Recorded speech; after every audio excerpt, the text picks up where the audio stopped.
नमस्कार, स्वागत है आपका इंडिया डेली में। मैं हूं आपके साथ विवेक शांडिल और आप देख रहे हैं हमारी खास पेशकश मेरे सितारे मेरा मार्केट। और मेरे साथ मौजूद हैं हेमा गुप्ता जी, जो कि जानी मानी मार्केट एक्सपर्ट हैं और फाइनेंशियल एस्ट्रोलॉजर भी हैं। मैम, स्वागत है आपका आज की इस खास पेशकश में और वीकेंड स्पेशल शो में। जी, हम लेकर हाजिर एक ऐसा शो जो शेयर मार्केट से जुड़ा हुआ है। जैसा कि हम और आप जानते हैं कि शो में शेयर मार्केट में उथल पुथल की चर्चा करते हैं, कमोडिटीज में, गोल्ड में या फिर शेयर बाजार से जुड़ी किसी भी एक्टिविटी में हम लगातार बातचीत भी करते हैं। फाइनेंशियल एस्ट्रोलॉजर हेमा गुप्ता जी का मानना है कि शेयर बाजार में जो उथल पुथल हो रहा है उसका ग्रहों की चाल से गहरा कनेक्शन होता है। ग्रहों की चाल से मार्केट प्रभावित होता है। इस खास शो में मेरे सितारे मेरा मार्केट में इसी मुद्दे पर हम चर्चा करते हैं, ग्रहों की चाल का मार्केट पर किस तरह का असर रहा है। आज वीकेंड स्पेशल में पूरे हफ्ते मार्केट की उठापटक की चर्चा करेंगे और बताएंगे कि अगले हफ्ते मार्केट की चाल कैसी रहने वाली है, ग्रहों के परिवर्तन का मार्केट पर क्या असर पड़ने वाला है। इसी पर डिटेल से बातचीत करेंगे। सबसे पहले बात करते हैं कल की मार्केट की। पिछले 2 दिन मार्केट में गिरावट का दौर जारी रहा। शुक्रवार को निफ्टी में 169 अंकों की गिरावट दर्ज की गई, जबकि सेंसेक्स में 573 अंक टूटा। बैंक निफ्टी में भी बड़ी गिरावट दर्ज की गई। शुक्रवार का मार्केट कैसा रहा, एक नजर डाल लेते हैं जल्दी से। निफ्टी 24,718 पर बंद हुआ, 169 अंक गिरकर। बैंक निफ्टी 55,527 पर बंद हुआ, 555 अंक गिरकर। और सेंसेक्स जो है वो 81,118 पर बंद हुआ, 573 अंक गिरकर। तो सबसे पहले कल के मार्केट के बारे में बताइए हेमा जी, आखिर मार्केट में गिरावट का दौर क्यों चला 2 दिन तक?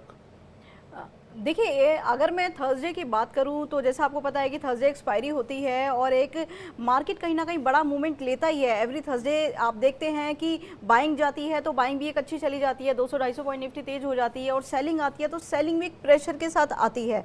तो ये एक रीज़न था, हमने प्रेशर आता हुआ देखा मार्केट में और निफ्टी बैंक निफ्टी को नीचे जाते हुए देखा। और मैं अगर बैंक निफ्टी की यहाँ पे बात करूँ तो बैंक निफ्टी में तो मैंने कहा ही था कि हम बैंक निफ्टी को स्लोली डाउन जाते ही देखेंगे। बेशक निफ्टी में इतना डाउनफॉल ना है, बट बैंक निफ्टी में हम डाउनफॉल देखेंगे, क्योंकि जो कॉम्बिनेशन थे वो बेसिकली हट चुके हैं। अब धीरे धीरे सूर्य और बुध का कॉम्बिनेशन मतलब एक दूसरे से डिग्रियों में दूर जाता जा रहा है। कहीं ना कहीं और भी जो कॉम्बिनेशन है, जैसे मार्स को हमने चेंज होते हुए देखा, तो इससे भी बैंक निफ्टी पे काफी इंपैक्ट पड़ा। तो मुझे नहीं लगता कि बैंक निफ्टी में एक बड़े लेवल्स हमें देखने को मिलेंगे। पॉजिटिव साइड में धीरे धीरे बाजार नीचे ही आता हुआ दिखाई देगा। और मैं अगर फ्राइडे की बात करूं, फ्राइडे के फॉल की, तो जैसा सब जानते हैं कि जब भी ऐसी वॉर की सिचुएशन बनती है, हमने देखा ईरान और इजराइल का जो स्टार्ट हुआ, तो कहीं ना कहीं वो तो स्वाभाविक है कि इसमें कोई प्लैनेट्स का तो रोल है ही, लेकिन फिर भी इसमें सोचने वाली कोई दूसरी बात नहीं है। बाजार को तो नीचे आना ही था जब ये पोजीशन बनी हुई थी। बाहर के सारे मार्केट डाउन हो गए थे, यूएस डाउन था, यूरोप डाउन था, और भी जितनी एशियन कंट्रीज की मार्केट है सारी डाउन थी। तो इसी वजह से कल हमारी मार्केट में भी फॉल आया। बट मैं एक बात और भी बता दूं, यहाँ पे यूजर बेस इतना बड़ा है इंडिया के अंदर कि कोई भी फॉल आने के बाद एक बाइंग आई जाती है, और यहाँ पे डीआईज की एक बड़ी बाइंग आ जाती है, जिस वजह से कहीं ना कहीं हम इंडियन मार्केट को संभाल लेते हैं। तो कल देखा कि 250-300 पॉइंट मार्केट निफ्टी डाउन आने के बाद भी निफ्टी में एक रिकवरी देखते गए हम, बार बार एक रिकवरी हमने देखी और नीचे से बाजार को ऊपर जाते हुए देखा। तो फाइनली 170 पॉइंट के आसपास डाउन में निफ्टी बंद हुई। अगर पूरे वीक को अगर आप देखें, पूरे वीक को कैसे देखते हैं आप? देखिए, पूरे वीक में ओवरऑल हमने देखा कि बाजार को चढ़ते हुए, क्योंकि मार्केट ने एक नया लेवल बनाया था 25,200 का निफ्टी का, जो कि हम देख रहे हैं कि पिछले 3, 4, 5 महीने, 6 महीने हो गए हमें ये लेवल देखने को नहीं मिला था। तो ये एक बड़ा लेवल हमने इस वीक में बनते हुए देखा। अगर ये जो वॉर की सिचुएशन नहीं बनती तो एक बार हम 25,500 तक बाजार को देख सकते थे ऊपर में। आप कह रहे हैं कि वॉर की सिचुएशन की वजह से जो है वो मार्केट पर प्रेशर आया हुआ है फिलहाल? जी बिल्कुल। जब भी ऐसी कोई सिचुएशन बनती है तो लोग डर के इक्विटी से पैसा निकालते हैं, क्योंकि आप देखिए कि जब इंडेक्स में फॉल होता है, इंडेक्स में करेक्शन आता है, इंडेक्स में क्रैश आता है, तो कहीं ना कहीं स्टॉक मार्केट में सारे स्टॉक्स भी, अब 2-3 सेक्टर अगर मैं छोड़ दूं तो सारे सेक्टर ही नीचे जाते हैं। और अगर इंडेक्स में 5% का फॉल आता है तो आप ये समझ के चलिए स्टॉक्स में 20%, 25% का फॉल आ जाता है। तो कहीं ना कहीं ये एक ऐसा टाइम होता है कि जब हमें क्विक डिसीजन लेना होता है, एक एक्शन लेना होता है बाजार के अंदर, और हमें अपने पैसे को, कैपिटल को बचाने के लिए एक बाजार में एक सेलिंग प्रेशर हम देखते हैं कि लोग माल बेचना शुरू कर देते हैं और एक सेलिंग मार्केट में आ जाती है। और हमने कहीं ना कहीं देखा कि फ्राइडे में एफआईज की भी सेलिंग हुई, और खैर वो तो डीआईज की पावर हमारी स्ट्रांग है, इंडिया की यूजर की पावर स्ट्रांग है, तो बाजार संभल ही जाता है। इतना बड़ा क्रैश हमने फ्राइडे को देखने को नहीं मिला। आने वाला वीक जी, क्योंकि अब मार्केट पर प्रेशर है, आने वाला वीक जो है वो किस तरह से आप देख रहे हैं? और ये जो वॉर सिचुएशन की बात की जा रही है, क्या इसके लिए भी प्लैनेट्स जिम्मेदार है? क्योंकि अगर हम आफ्टर ऑल देखेंगे तो सबका जो असर है वो शेयर मार्केट पर ही आ रहा है। जी बिल्कुल। तो आने वाला जो हफ्ता है जी, उसमें आप बाजार को कैसे देख रहे हैं? देखिए आने वाले हफ्ते में 2 दिन हम अच्छी मंदी देख रहे हैं, क्योंकि पंचक का भी टाइम है, पंचक भी स्टार्ट होने वाले हैं, और जो सिनारियो पूरा बना हुआ है, ग्रहों का क्लस्टर जो बना हुआ है इस टाइम, एक बैड पोजीशन बनी हुई है। आगे कुछ मैं क्वेश्चंस इसमें लूँगी जिसमें मैं बताऊंगी कि ये सिचुएशन क्या बनी हुई है। तो अगर मैं कैपिटल मार्केट के नज़रिए से बात करूँ तो नेक्स्ट वीक जो है उसमें एक मिक्स बाजार रहने वाला है। 2 दिन मुझे बड़ा फॉल आता हुआ दिखाई दे रहा है 300 से 400 पॉइंट निफ्टी का, लेकिन 1-2 दिन ऐसे भी है जहाँ पे रिकवरी भी देखने को मिलेगी। मतलब इस बैड सिचुएशन के साथ भी 2 दिन ऐसे निकल के आते हैं नेक्स्ट वीक के अंदर जहां थोड़ी बहुत निफ्टी में रिकवरी देखने को मिल सकती है। अच्छा, और अगर हम पंचांग की माने तो जी 12 जून से लेकर 9 जुलाई तक मिथुन राशि में गुरु अस्त रहने वाले हैं। जी जी, गुरु ग्रह अस्त की स्थिति जो होती है उसमें शुभ कार्यों से बचना चाहिए। जी और चूंकि ये पीरियड शुरू हो चुका है, जी, तो क्या इसका इम्पैक्ट फ्राइडे के मार्केट पर देखा? क्या इसका इम्पैक्ट जो है वो 9 जुलाई तक एज इट इज चलेगा? और इसका इम्पैक्ट पॉजिटिव होगा मार्केट पर या नेगेटिव होगा मार्केट पर? ठीक है। देखिए मैं बताऊं, पहले तो ये समझ लेते हैं कि गुरु ग्रह अस्त का मतलब क्या होता है। गुरु है प्रोस्पैरिटी का प्लैनेट, बृहस्पति देवता प्रोस्पैरिटी देते हैं। और जैसे शुक्र की हम बात करते हैं तो शुक्र के बारे में कहा जाता है ये लग्जरी देते हैं, लेकिन पैसा देने का काम जो है वो गुरु करते हैं। तो गुरु जब अस्त होते हैं तो लोगों के पास कैश का क्रंच होना शुरू हो जाता है, लोगों की पॉकेट छोटी हो जाती है।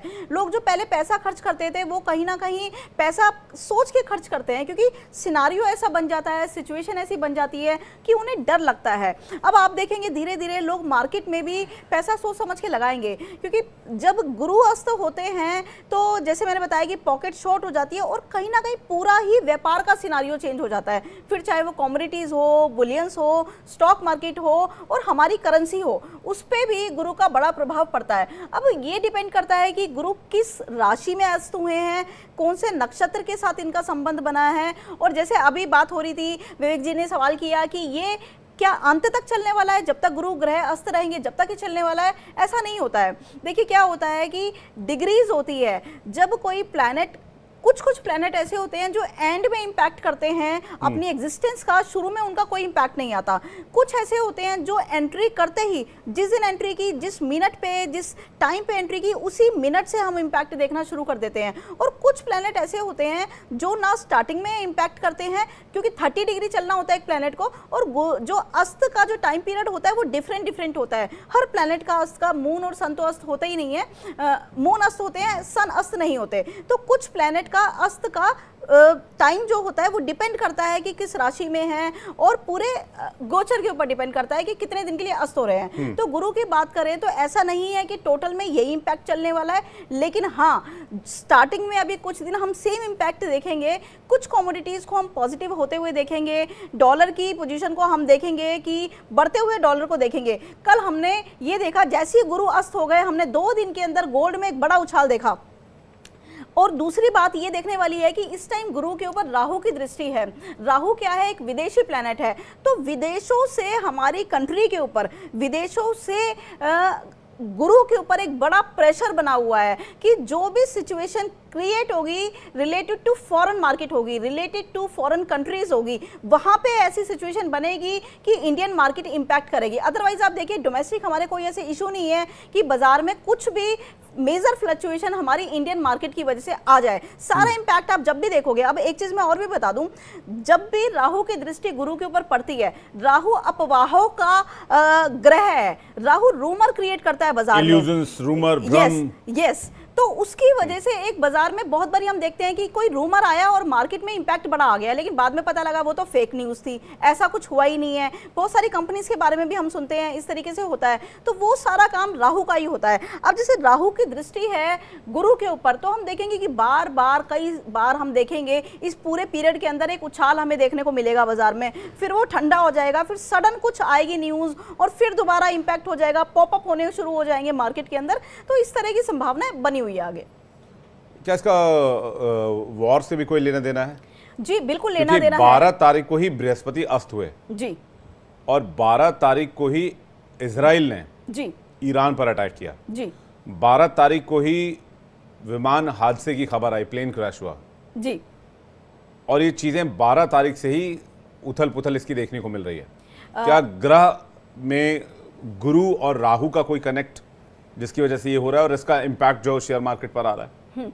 देखिए क्या होता है कि ये एक निशानी होती है, एक सूत्र होता है कि जब भी कोई प्लैनेट बड़ा पावरफुल होता है जिस टाइम पे, तो उसकी डेट, जो एक डेट होती है, गुरु को हम देखते हैं 3 नंबर से, सूर्य को देखते हैं 1 नंबर से, चंद्रमा को 2 नंबर से देखते हैं, राहु को 4 नंबर से देखा जाता है, बुध को 5 नंबर से, शुक्र को 6 नंबर से, केतु को 7 नंबर से, शनि को 8 नंबर से और मंगल को 9 नंबर से। तो जब भी कोई ग्रह बड़ी पावर में आ जाता है तो उसकी डेट वाले दिन, अब जैसे मैं गुरु की बात करूं तो 3, 12, 21 और 30, ये 4 दिन जो होते हैं, आप इनको सम करोगे तो 3 निकल के आता है।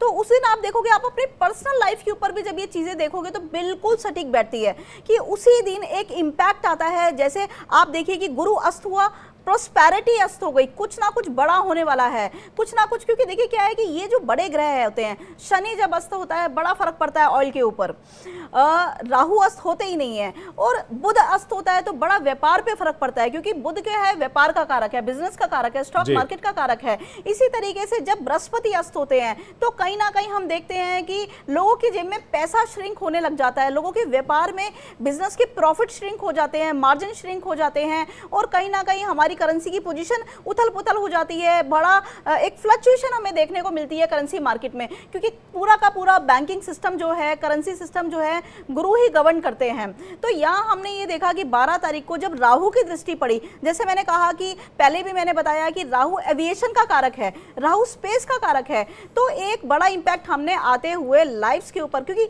गुरु जो है वो जीवा है, जीव का कारक है, जीवा बोला जाता है गुरु को। तो हमने देखा कि एक एविएशन की तरफ से राहु और गुरु का जो कॉम्बिनेशन बना, दृष्टि कॉम्बिनेशन बना, तो वहां पे हमने एक बड़ा हादसा होते हुए देखा, लॉस देखा। बिल्कुल जी। तो ये आप कह रहे हैं गुरु और राहु के बीच में अगर कनेक्ट की बात करें तो ये शुभ नहीं माना जाता है, शुभ नहीं माना जाता। और देखिए इसके साथ साथ इससे भी बड़ा इसका जो हम दोषी की बात करें तो वो मंगल है, क्योंकि मंगल की मैं बात बता दूं, मंगल क्या है कि खून खराबे का कारक, मंगल सोल्जर है। तो आप अपनी पर्सनल लाइफ में भी देखोगे, जितने भी डिस्प्यूट्स होते हैं, कन्फ्लिक्ट होते हैं, या जितने भी मर्डर होते हैं, या इस तरह के मतलब ऐसे काम होते हैं, दुर्घटनाएं होती है, वो सब मंगल से रिलेटेड होती है। और यहाँ तो मंगल के ऊपर 2 ग्रहों का, ऐसे पापी ग्रहों का प्रभाव है, 2 क्या 3 ग्रहों का। आप सैटर्न के साथ देखिए, शनि के साथ मंगल का षडाष्टक योग देखेंगे आप। षडाष्टक का मतलब है 6-8 का एक्सिस, जो कि इससे वर्स्ट पोजीशन होती ही नहीं है कोई एस्ट्रोलॉजी के अंदर। और आप राहु के साथ कनेक्शन जो देखेंगे मंगल का, वो पूरा समसप्तक 1-7 का एक्सिस, दोनों एक दूसरे के सामने 180 डिग्री पे हैं।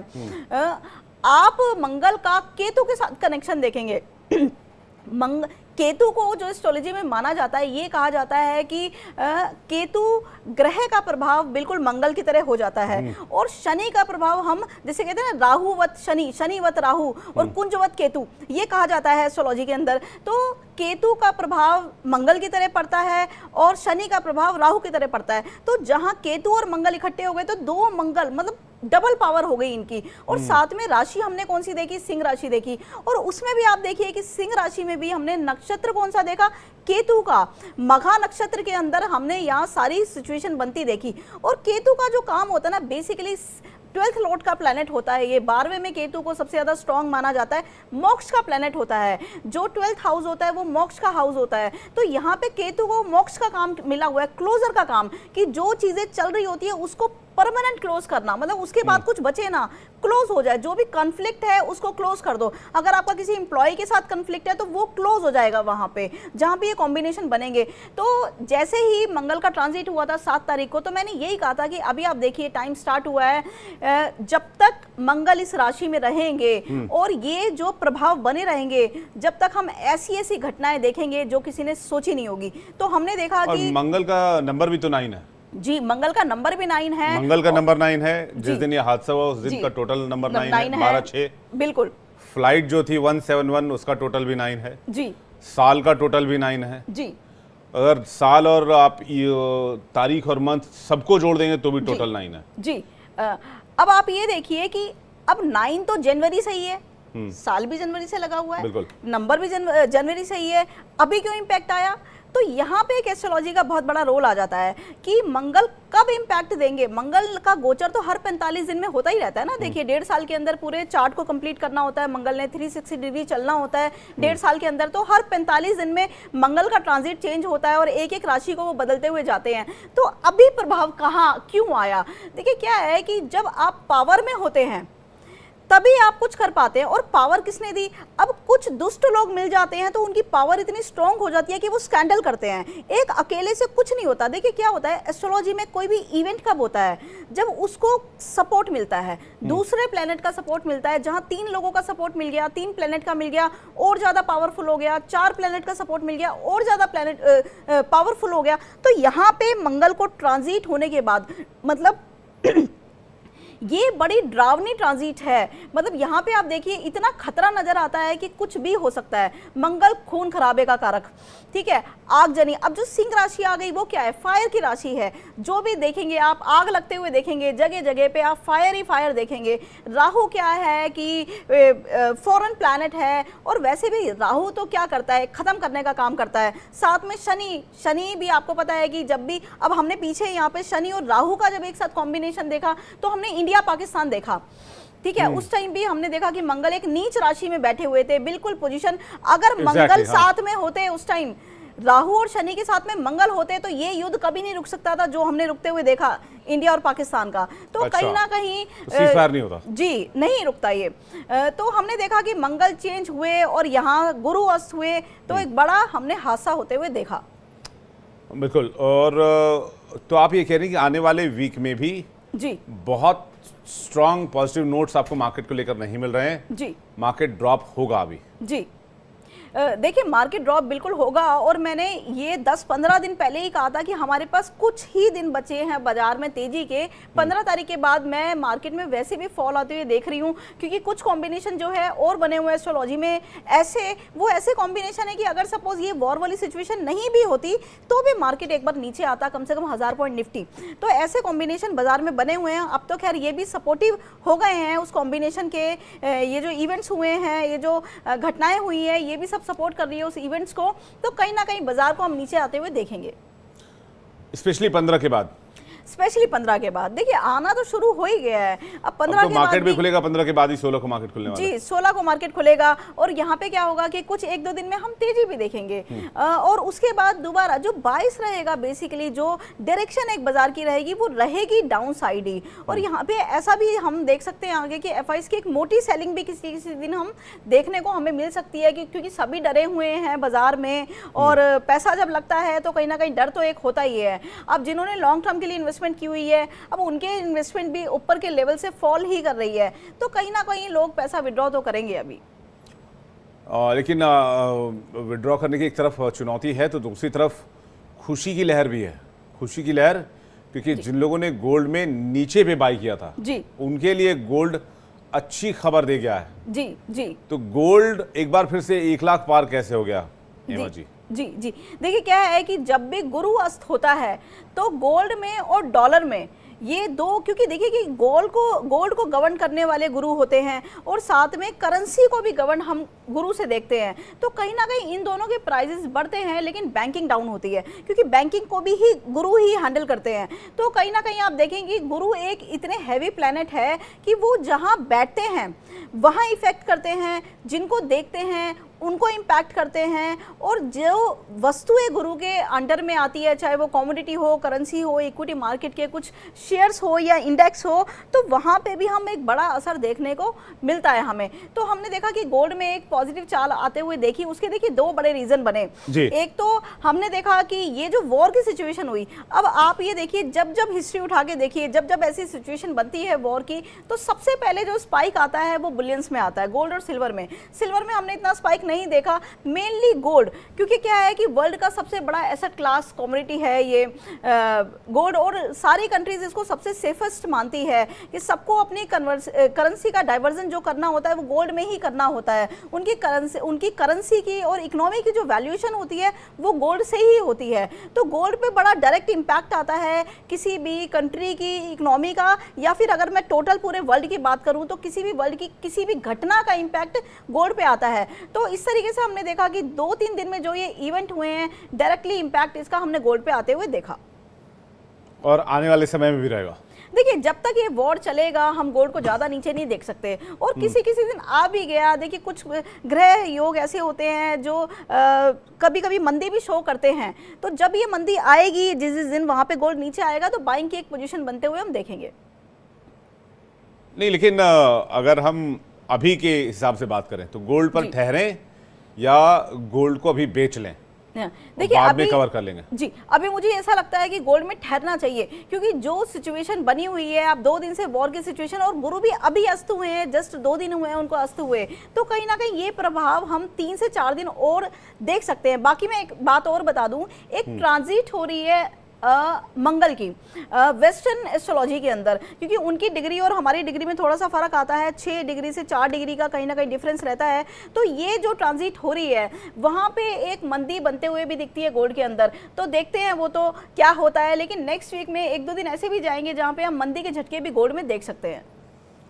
बिल्कुल। और अगर इसी तरह सिल्वर की बात करें जी, तो सिल्वर को लेकर सिल्वर में तो तेजी बरकरार है। जी, सिल्वर में तेजी बरकरार है और वो रहने भी वाली है, क्योंकि सिल्वर देखिए जैसे मैंने आपको बताया कि गोल्ड को हम देखते हैं बृहस्पति से, मंगल से, वहीं हम सिल्वर के लिए शुक्र को देखते हैं, चंद्रमा को देखते हैं, बुध को देखते हैं। ये एक सॉफ्ट प्लैनेट्स होते हैं और इनका जो टाइम पीरियड होता है वो ज़्यादा दिन का नहीं रहता है। एक साइन के अंदर ये लोग थोड़े थोड़े दिन, मतलब ये प्लैनेट्स थोड़े थोड़े दिन रहते हैं। जैसे अगर मैं शुक्र की बात करूँ तो वो 20 से 25 दिन स्टे करते हैं एक साइन के अंदर, एक राशि के अंदर। मैं बुध की बात करूं तो इनका भी काल इतना ही रहता है, टेन्योर इतना ही रहता है इनका भी, 20 से 25 दिन का, बहुत बार तो 20 दिन से कम का भी रह जाता है, हाई स्पीड होती है। तो वहाँ पे हम देखेंगे कि शुक्र जब आए यहाँ पे मेष राशि के अंदर, हमने एक वीनस का ट्रांजिट देखा, और उससे 3-4 दिन पहले जब हमारा शो था मैंने तभी बताया था कि आप यहाँ से सिल्वर बाय कर सकते हैं, क्योंकि मेष राशि जो है वो एक फायरी साइन है और कहीं ना कहीं सिल्वर को बड़ा सपोर्ट करने वाली ये राशि है, मेटल की राशि है। तो जैसे ही शुक्र इस राशि में ट्रांजिट करेंगे तो एक सिल्वर में हमें बड़ी चाल आती हुई दिखाई देगी। तो एग्जैक्टली हमने वही देखा कि जिस दिन शुक्र का ट्रांजिट हुआ वहां से 92,000 पे शुक्र का हमने ट्रांजिट देखा, और आज हम 1,06,000-7,000 पे देख रहे हैं। तो कहीं ना कहीं 12-13 हज़ार की मूवमेंट हमने इमीडिएटली आते हुए देखी सिल्वर के अंदर। जी, अगर शेयर मार्केट की बात हो रही है और वॉर जैसे सिचुएशन बने हुए हैं ईरान इजराइल के बीच में, इसके अलावा कई देशों के बीच भी टेंस माहौल है जी, इसका सबसे पहला जो असर है वो 2 ही चीज़ों पर आता है, शेयर मार्केट पर आता है, क्रूड ऑयल पर आता है जी। तो क्रूड ऑयल भी चढ़ा है जी, तो इसके लिए कौन से प्लैनेट जिम्मेदार है और ये जो बढ़त है कब तक चलेगी? देखिए क्रूड ऑयल के लिए मैंने 1 महीने पहले कहा था जब ये 4900 पे ट्रेड हो रहा था। देखिए कुछ कॉम्बिनेशन ऐसे होते हैं कि अगर आपको वो पढ़ने आ गए तो वो सटीक ही प्रेडिक्शन देते हैं, उसमें कोई इफ बट वाली बात नहीं होती। कोई भी ऐसी सिचुएशन उस टाइम ऐसी नहीं बनी हुई थी कि वॉर कुछ हो जाएगा या ऑयल पॉपअप हो जाएंगे, क्योंकि ऑयल का हमने सेक्टर बड़ा एक मंदी में देख रहे थे हम, मंदी आती जा रही थी ऑयल के सेक्टर में। तो मैंने उस टाइम ये कहा था कि 48-4900 जो अभी ऑयल चल रहा है यहाँ से एकदम बड़ी तेजी देखने को मिलेगी हमें। उस टाइम मैंने 6,500 का लेवल दिया था, जो किसी के लिए भी प्रेडिक्ट करना, मुझे कोई एनालिस्ट ऐसा नहीं दिखा किसी भी टीवी चैनल पे, या फिर कोई रिपोर्ट मुझे ऐसी पढ़ने को नहीं आई नेशनल या इंटरनेशनल रिपोर्ट जिसमें ये बताया गया हो कि क्रूड ऑयल में एक बड़ी तेजी आने वाली है। देखिए आज से 5 साल पहले भी मैंने क्रूड के लिए प्रेडिक्शन दी थी और जस्ट डबल मैंने क्रूड को कराया था, 5,000 से 10,000 का लेवल हमने क्रूड ऑयल में देखने को मिला था। और उस टाइम भी लोग बड़े शॉक थे कि ये कैसे हो गया, ये कैसे पॉसिबल है कि कोई कहीं से कोई न्यूज़ नहीं है, कोई फंडामेंटल ऐसे नज़र नहीं आते हैं, कोई टेक्निकल ऐसे न्यूज़ नज़र नहीं आते हैं जहाँ से क्रूड ऑयल इतना बढ़ जाएगा। तो वही सिचुएशन हमने अभी आती हुई देखी। मैंने एक महीने पहले कहा था कि यहाँ से क्रूड को हम 6 से 6,500 देखेंगे। आप ये देखिए, क्रूड जैसी कमोडिटी के लिए जो सर्वाइवल कमोडिटी है, जिसकी एक माइनिंग कॉस्ट ही $25 आ जाती है, 18 से $25 की माइनिंग कॉस्ट है जिसकी, उसके लिए मैंने कहा कि ये यहाँ से 6,000-6,500 का लेवल हमें देखने को मिलेगा। मतलब 30% का मूवमेंट अप साइड, जिसको प्रेडिक्ट करना बड़ी मुश्किल बात होती है। क्योंकि देखिए, मैंने उस टाइम यहाँ पे मैं सूत्रों की भी बात करती हूँ, ऐसा नहीं है, क्योंकि ये जो सब्जेक्ट है ना, लोग जनरली, वैसे तो लोग जानते नहीं है इसको, लेकिन जो 2-3 हमारे हिंदुस्तान में जानने वाले भी हैं तो वो हाइड करते हैं सूत्रों को। यहाँ पे मैं बता दूं कि मैंने स्पेशली बताया था कि जो शनि और नेपच्यून का कॉम्बिनेशन बना है, ये जो आउटर प्लेनेट होते हैं, इंग्लिश प्लेनेट होते हैं, हम इन्हें कहते हैं यूरेनस हो गया, प्लूटो हो गया, नेपच्यून हो गया, वो पढ़ने मुश्किल होते हैं क्योंकि इनके बारे में इतना लिटरेचर भी नहीं है, इनको जान पाना थोड़ा मुश्किल हो जाता है।